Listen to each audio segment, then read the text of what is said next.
What are we missing in the association because we're so busy talking about this? You know what? We're missing some great stories. I think this season you've had the Luka saga, not even the saga, right? Because that sort of happened in the den of night where it's on a Saturday night and I'm texting people and I'm like, nah, this can't actually be true. And that was just the next thing on top of the last thing, which was the Jimmy Butler stuff or the Kevin Durant stuff. And we wound up getting so inundated with player movement and transactions and drama that you wind up missing and you're looking around and you're saying, wait, Oklahoma City is really good. The Cleveland Cavaliers, a Rust Belt team that has not won a playoff series in 30 years on a team that does not have LeBron James on it, is the best team in the league. The Boston Celtics, even though they lost last night in Detroit where I live to the other hot team in the NBA, the Detroit Pistons, like they're on track to repeat.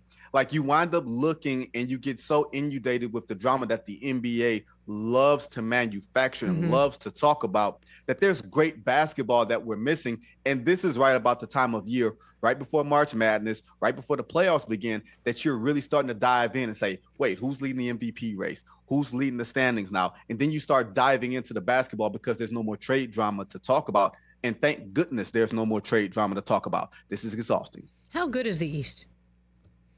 Ooh, I don't know. I don't know how good the East is because I don't trust the New York Knicks. Right? I don't know if you guys do. Nope.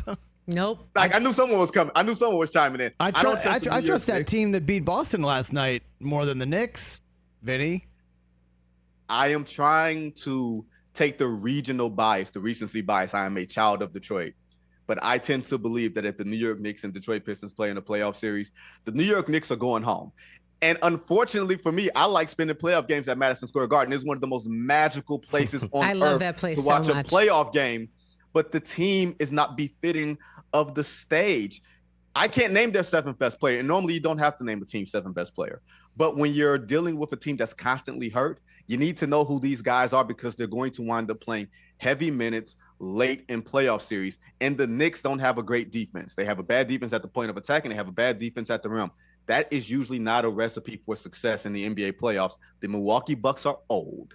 The Cleveland Cavaliers, we don't know if they're going to ascend to the next level. And the Boston Celtics have kind of been in a malaise, even though they've had a good record this year. I'll tell you this. The Celtics will not walk through the Eastern Conference like they did last year. I think that's a good thing for the NBA, but I'm not sure how good the Eastern Conference is. It's compelling. I'm not sure if it's good. Catch the Rich Eisen Show live weekdays from 12 to 3 p.m. Eastern on Roku Sports Channel in the U.S. Search Rich Eisen Show on your Roku device for daily replays.